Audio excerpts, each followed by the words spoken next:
आज तक लोगों को नहीं मालूम कि पूजन करने बैठते हैं तो सबसे पहले क्या करते हैं। पर सबसे पहला काम मंदिर में बिना पंडित के सबसे पहला काम कौन सा होता है? तो सबसे पहला काम होता है भगवान को धन्यवाद देना कि आज भी आपने मुझे इस मंदिर में आपका दीदार कराने के लिए, दर्शन कराने के लिए बोला। अगर पंडित साथ में होगा तो पहले वो मंत्र बोलेगा, स्वस्ति वाचन करेगा।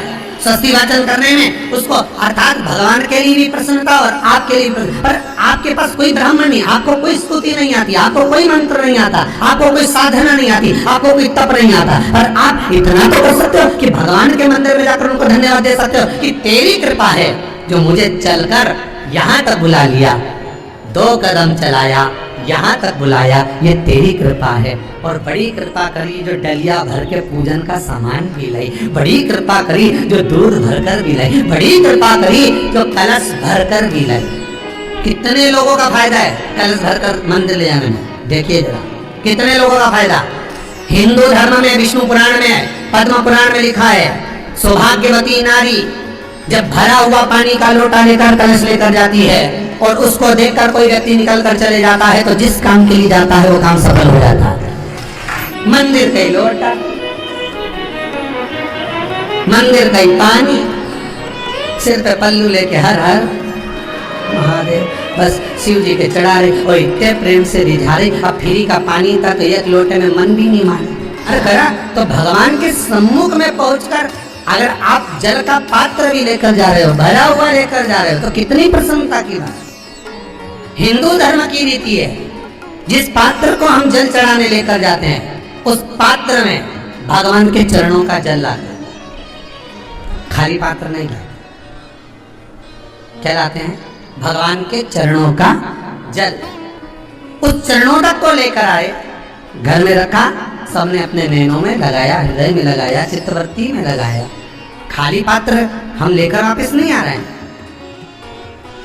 शिव मंदिर में जब जब जाओ, जल चढ़ाने के लिए जाओ, पात्र तुमने शंकर जी को पूरा पानी चढ़ा भी दिया तो शंकर के चरणारविंद का थोड़ा सा जल पात्र में डाल के भले 2 बूंद लाओ, 4 बूंद लाओ, इतना सा लाओ, पर लाओ और उसको पूरे परिवार के नेत्रों में जब लेकर आए हो चरणों तक तो लगाओ।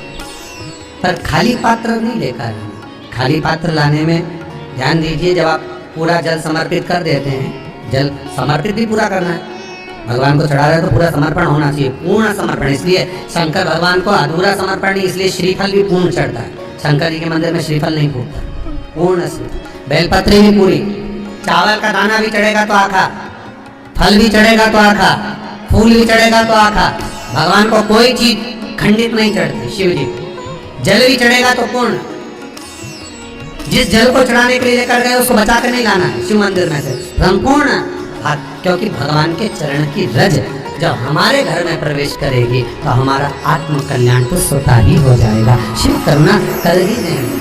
पर कई लोगों की आदत रहती है, और आपने भी गलती करी होगी, गए होगे, चढ़ा कर भी आए होगे, पूरा पानी भी उंडेल कर आए होगे, चढ़ा भी दिया, छोड़ भी आए, पर लेकर नहीं आए होगे। कई लोग गलती कर जाते हैं और फिर बाद में कहते हैं हम तो इतने साल से पूजन कर रहे हैं, भगवान हमारी सुन ही नहीं लिया। तो भगवान के मैं तो तैयार बैठा, पर तू नवा के चली जाए, लेके तो कहीं जाए। भगवान थोड़ी ना कहेगा कि तू मेरे पास में आए तो मैं चरण की रज लेकर जा। भगवान थोड़ी ना कहेगा कि मेरे पास में आकर तू ये लेकर जा। भगवान तो कहेगा मेरे पास में आया है, मांगना कुछ मत, बस मुझे जो स्नान कराया है मेरा चरणों तक लेकर जा, छीट दे पूरे घर में, संपदा भरना मेरा काम है। जहां मेरी चरण की रज पहुंच गई वहां संपदा स्वतः पहुंचती, मैं वहां पहुंच जाता तो चरणों तक ले जा। पर लोग ले जाते हैं, पूजन करते, कलश भी उड़ेलते, जल भी चढ़ाते, पर आते समय खाली लेकर आ जाते। भगवान को इतना बुरा लगता है मेरे दरवाजे से खाली जाए, मुझे कितना बुरा लगेगा। जो आए वो भर कर जाए, भले 2 बूंद लेकर आओ, पर उसमें चरणों तक थोड़ा सा लेकर अवश्य। उसी तरह जल चढ़ाने के बाद हम जब लेकर आते हैं पात्र के अंदर, ये उसमें उसकी बरकत है। गर्ग संहिता में दूसरी चीज कही, उसको भी समझिए। गर्ग संहिता में कहा गया, जब आप घर से जल लेकर जाते हो भरकर, तो ये सृष्टि की जितनी नदियां हैं, पृथ्वी पर जितनी नदियां विद्यमान हैं, जितने तालाब, जितने सरोवर, जितने कुंड, जितने विराजमान हैं, उन सारे तीर्थों का जल जब आप घर से लेकर निकलते हो तो तीर्थ का संपूर्ण जल आपके कलश में आ जाता है। और जब आप उस जल को शिव पर समर्पित कर देती हो और 2 बूंद चरणागत लेकर जब जाती हो तो शिव महापुराण गर्ग संहिता पद्म पुराण कहती है वो जल साधारण नहीं रहता, वो गंगा जल बनकर तुम्हारे घर को पवित्र करने के लिए पहुंच जाता है। वो पवित्र गंगा जल उसको लेकर प्रवेश कर। हम बार बार कहेंगे भगवान के मंदिर जब भी जाओ ना, चेहरे पर प्रसन्नता होना चाहिए। किसी से मिलने जाओ ना, चेहरे पर अगर प्रसन्नता नहीं हो, ऐसे ही पहुंच गए ना तो वो श्रेष्ठता नहीं बनी।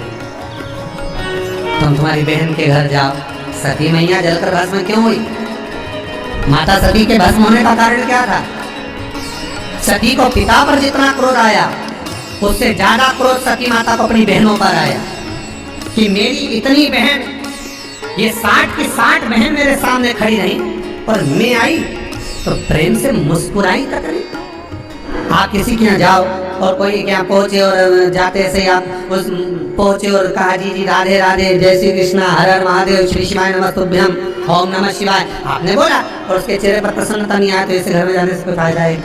और आप किसी के यहाँ जा रहे हो तो आपके चेहरे पर भी प्रसन्नता होना चाहिए, सामने वाले को तो हो, आपके भी चेहरे पर भी। मंदिर में जब जब जाए, गुरु के दरवाजे पर जब जब जाए, परमात्मा के चरणारविंद में जब जब जाए, माता पिता के चरणों में जब जाए, घर के बुजुर्गों के पास जब जाए तो तुम्हारे चेहरे पर प्रसन्नता होना चाहिए। भगवान को भी लगे दुख भले है इसको पर चेहरे पर प्रसन्नता है, इसको अब दुख नहीं देना क्योंकि इतना मुस्कुराकर ये मेरे मंदिर में